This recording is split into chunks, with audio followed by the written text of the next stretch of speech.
Most people look at the 2026 Kawasaki Z900RS and think it's just a retro bike with modern reliability. I used to think that too.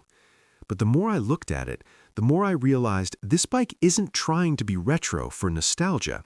It's trying to fix what modern naked bikes sometimes get wrong.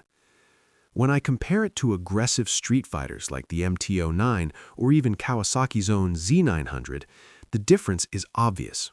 Those bikes feel like they're always asking you to push harder. The Z900RS feels like it's asking you to enjoy the ride instead. And that shift in intention changes everything. What surprised me was how balanced the whole package feels. The inline-four engine isn't tuned to chase crazy top-end numbers.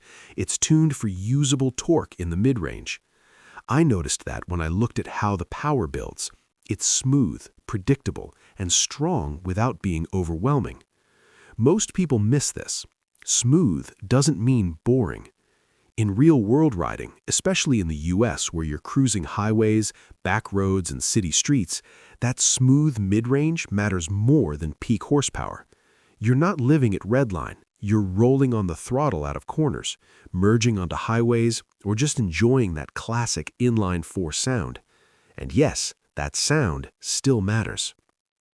One misconception I see all the time is that the Z900RS is just a Z900 with round headlights. It's not. The frame geometry, suspension tuning, and engine character are intentionally different. I compared the specs and riding impressions from previous models, and the RS consistently feels more refined and composed. It's less twitchy, more planted. That's not accidental. Kawasaki clearly understands that the rider buying this bike isn't chasing lap times.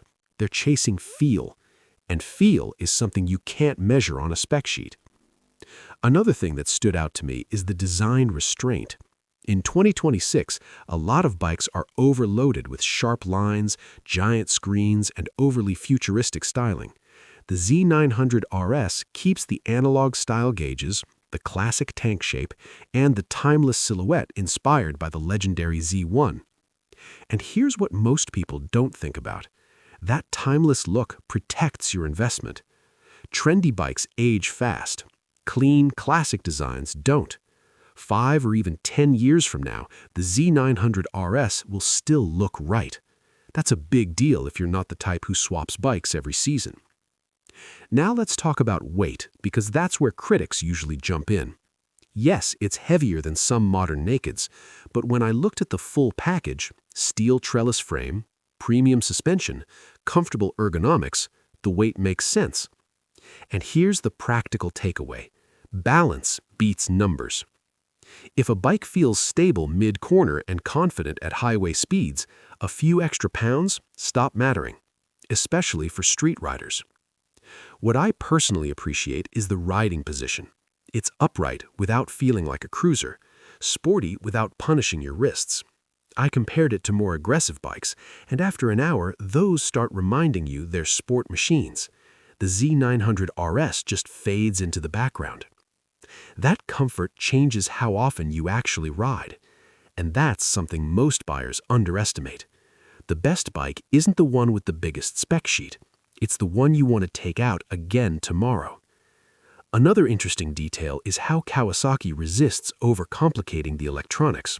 You get modern rider aids, traction control, ABS, ride modes, but it doesn't feel like a rolling computer. There's a mechanical honesty to it. I think that's intentional. In a world where everything is becoming touchscreens and software updates, there's something refreshing about a motorcycle that still feels mechanical. You twist the throttle, it responds. Clean, direct.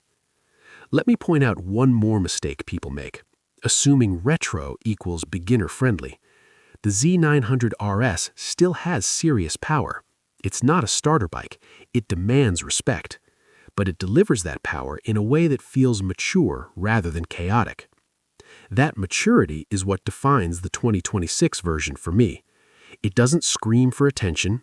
It doesn't try to dominate the conversation. It quietly builds loyalty. And honestly, that's rare. If you're someone who values emotional connection over spec sheet bragging rights, this bike makes a lot of sense. If you want the fastest thing in the class, there are sharper tools out there. But if you want something that feels timeless, usable, and genuinely satisfying every single ride, the Z900RS hits a sweet spot. When I step back and think about it, the 2026 Z900RS feels less like a trend and more like a long-term relationship. And that's exactly why I think it still matters.